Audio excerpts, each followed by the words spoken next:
program. We've got a few of you that are going to be that have signed up to here. And then if you haven't already, there's a massive arena just next to this wall. So a lot of you guys on our large group program will be in there. Okay. In terms of the training, there is obviously a difference between the small and the large group, and I won't spend too much time on that right now because those of you that have signed up to the program know what the difference is. But essentially, in terms of how we format it, we have basically on the large group we have an A, B, C format. So the idea of the large group is to have a focus on each day. So those of you on the large group program, when you come along on Monday, actually Monday is our first session, so it's going to be probably it's going to be the easiest session of the whole 6 weeks. Okay. You guys laughing at that? I've heard it before. Okay, maybe not for members. Okay. Can't get away with that. For those of you on the 6 week program, it will be, because we're going to be looking at your movement. Okay, firstly, it's very important that we learn what your movement's like before we start hitting you hard with the exercise, and that will be in the form of mobility, so shoulder mobility, flexibility. We'll be looking at strength and stability as well. Okay, but going forwards, Monday is what we call our Metabolic Monday. So the reason why all these guys laugh is because Metabolic Monday, that is our metabolic conditioning session. It is pretty intense. It's basically load-based training with short rest periods. So what that means is we get a bit of a hybrid of results. We can get the strength benefits of load-based training, whether it's just a body weight squat or whether it's a deadlift or a kettlebell swing. But also, because we're taking short rest periods, we're keeping that heart rate elevated. Okay, so it's far, far, far more optimal for fat loss, if you like, than just hitting the cross train or the treadmill for half an hour. Okay, because we're taking the heart rate up and down, but whilst doing that, we're causing some muscular disruption, if you like, tearing down the muscles so they'll grow back bigger and stronger, which obviously the idea of that is to push metabolism. Yeah. The B workout on a Wednesday is our Wednesday weights, so we slow things down a little bit, apart from the finisher at the end. And then we're doing more what we would call sort of hypertrophy training. So we're doing more strength-based training. We're using our bands, we're using our TRXs, whatever's programmed basically. And then Friday we split the guys up. So those guys of you on the Mansformation program, it's your Friday strong. Okay, and the ladies it's your Friday shred. And it's for the ladies you're doing HIIT training and Tabatas and what I call puffy exercise. Okay, the guys are hitting the heavier weights. Okay, in terms of here, Rich, do you want to explain what you do? Yeah, so in the small groups, a bit more focused on either strength or hypertrophy. So it tends to be a 6 week phase of either or. Strength being obviously to be able to lift more weights and get stronger. Hypertrophy is the idea of focus on the muscles, so either getting bigger muscles or, like I said, shredding down and losing the fat and replacing it with muscle. So we're coming into our strength phase now for the next 6 weeks, and the little change this time is it's going to be a mix every Monday, Wednesday, Friday. So for example, do the main muscle groups like squats and I think it's bench press on the Monday, then the Friday will be deadlifts and rowing, and then the middle one will be overhead press. So hitting the main muscle groups. And at the end of every session as well, we're still doing the metabolism, aiming at that, like 5, 10, 15 minutes on cutting down the muscle as well. It's that shredded part of the idea. The main focus is for the next 6 weeks strength. And then we'll go into hypertrophy after that. Yeah, and if you haven't done any strength training before,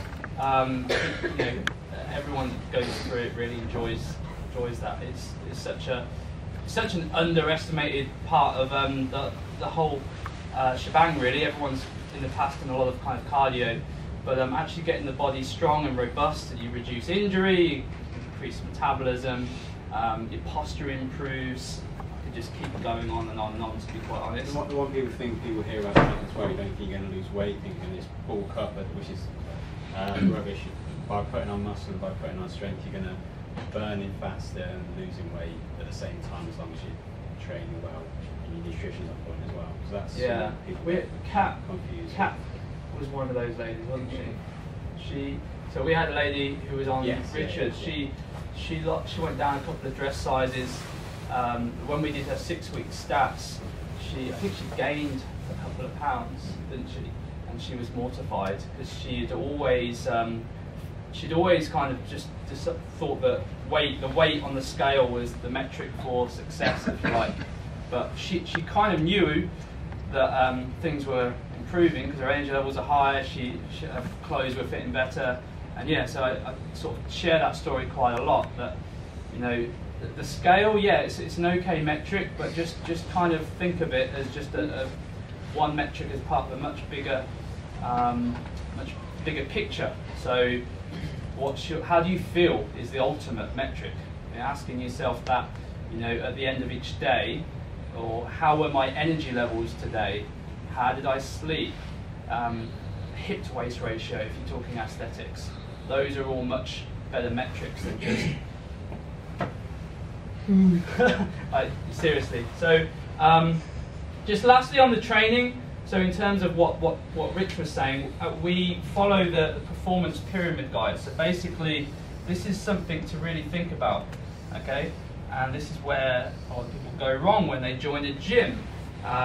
Performance pyramid basically says that before anything, we need to be able to, like I just said a moment ago, move our body. So the bottom of the pyramid is mobility, okay? So this is something that we will prioritize. If we, on Monday, see some of you really struggling with mobility, let's say it's a squat or deadlift, we may actually give you a mobility or corrective exercise drill instead of actually doing the exercise. That's going to be more effective than doing the exercise, okay? Whereas obviously typically if you join a gym, you're going straight into the exercise. And if you've got, I don't know, let's say you've got really tight hamstrings because you've got a desk job and you're sitting down all day and those hammers are getting tighter and tighter and those hip flexors are tight. It may be, to start with, your squat is just there, okay? It won't go any lower. And if you try and go any lower, the only way you can go lower is really roll the shoulders and do that kind of business, okay? So would squatting be the most optimal thing to do to start with? No, okay? If anything, particularly if you're squatting badly, it's going to cause more damage, okay, than good.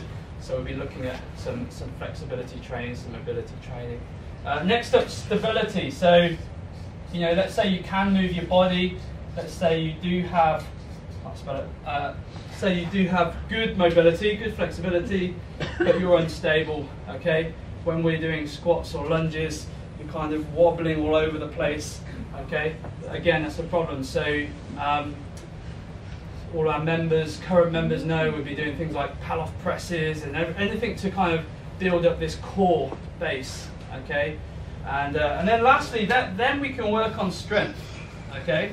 So once we have good mobility, okay, good stability, then we can really work on getting our bodies stronger, okay?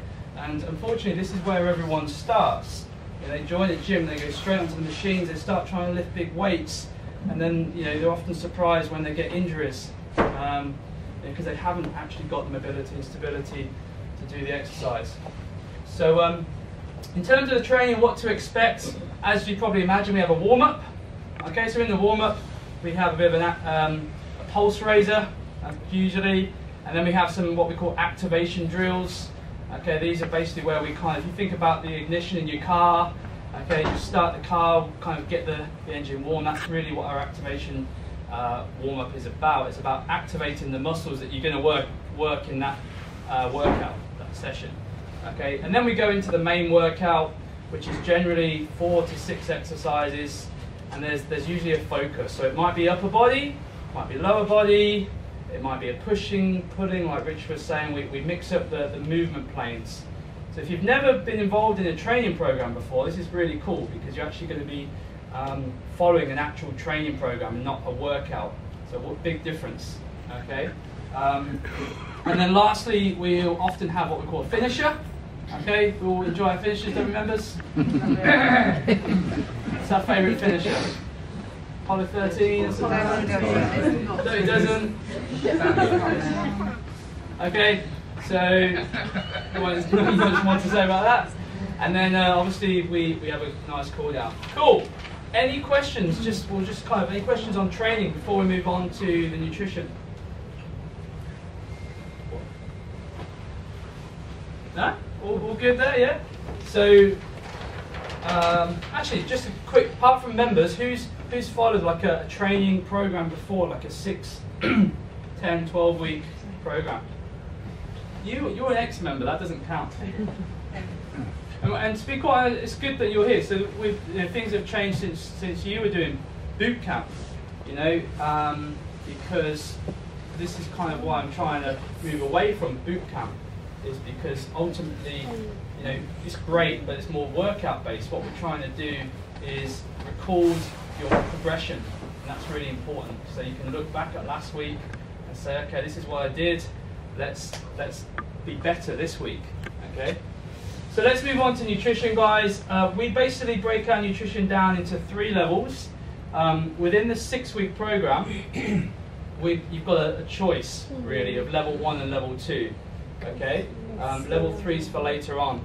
So level 1 is basically our principle-based approach. Okay? It's very simple, and this is the thing that I would encourage you, all of you, is to really try not to allow, we're going to give you a lot of information over the next 25 minutes, me and Sam, but try not to allow it to overwhelm you. Okay, we want to try, the whole point of the upgrade, in fact, is to simplify things. It doesn't have to be massively complicated. In fact, what we're going to show you actually is more revolved around simplicity. But, all of the diet world want to kind of complicate things so we get confused and whatever. So level 1 is principle-based approach. So one principle is the SIF approach, the single ingredient food approach. So this basically is our term for clean eating. Okay, everyone's heard the term clean eating, right? So the single ingredient food approach is basically a different way because clean eating is quite a broad term. The problem with clean eating is it's very much dependent on what your perception of clean is. Okay. For what you think clean is might be different from what you think clean is. Okay, so we use a single ingredient food principle instead because it makes a lot more sense. You take one ingredient and you put it with another. Okay, and you build your meal around doing that. Okay, so you take an egg, you stick it with an avocado or whatever the meal is that you're building. The next rule is 80% full rule. Okay, so this is basically, rather than using fancy calorie counters and counting all your grams and calories, using this. Okay, you've heard the term mindfulness. We don't have to go all woo-woo on you, but actually being connected with the food that you're eating is actually really important. It's something that we've got really bad at as a society because we're always on the go, just chucking things down the throat just to kind of serve the purpose of fueling our body, right? Instead of actually thinking, well, do I actually need this? Am I actually hungry? That's a good question sometimes to ask. Will I enjoy this? Is this going to serve me towards my goals? And then just those 3 questions can sometimes switch you out of no. Okay, well, I don't really need to eat this. The idea that we have to eat 3 meals a day, otherwise we're going to die, is complete bullshit. And it's a really clever lie that the food manufacturers want to sell us so that we can buy more of their processed shit. So that's another one of the principles. The 2 to 3 litre rule. So this is hydration. Drinking. Who thinks that they drink? Who knows that they drink more than a couple of litres of water a day? Put your hand up.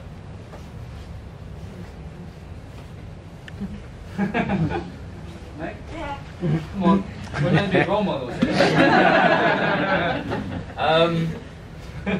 So it is massive, guys. It really is. If you're currently struggling with your nutrition, if you're finding yourself eating the wrong foods, if your energy levels aren't great, that would be a really good starting point. Okay, start the day with at least a pint of water. Okay. And then that's putting you ahead of the game already for the rest of the day. Okay, Try and hit at least 2 litres. If you're training as well, then 3. That's kind of more optimal. That alone will start to sort your satiety out, even without changing your diet. So those are a few of the principles that we have. And then the last principle is the calorie counting made simple principle or guide. So again, this is not using any sort of calorie counting apps or anything like that. It's using your hand. Okay. All of this will be mapped out in your welcome pack. So those of you just joining us today, you can just follow the welcome pack and it outlines it all for you. But essentially a palm is our quota for protein. So guys, you get 2 palms per meal. Ladies, just the 1, I'm afraid. Sorry, Meg. And then we get a cup. So the cup is relevant to our starchy carbs. Okay, so these are like our kind of potatoes, our rice, our breads. Okay, and then the fist is our greens. Although we have our own LPT rule on that, which is our anytime carbs or anytime food, which is essentially greens. Because I still haven't met anyone or seen a food diary where I've just said you're eating too much spinach. It doesn't happen. So, you know, we're not too fussed about you loading out your curries and your chilies and your stir fries with lots of greens, basically, because that, and ultimately you're going to add loads of great micronutrients to your meal. Okay, and then the rule of thumb is the fats. Okay.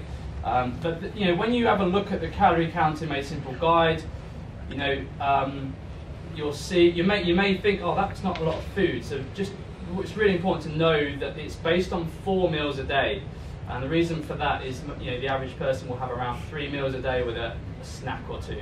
So that's where the 4 meals come from. It's important for you to know that, because if you're like me and you only eat 2 meals a day, then you need to be doing some doubling up. Okay, for the ladies, that palm at breakfast can become 2 palms. So just bear that in mind when you look at the guide. Okay, so that, I'm not going to go too much more detail into the level 1. That's pretty much covers it. So principle-based approach. In your welcome pack, we have some sample meal plans for you to follow using that.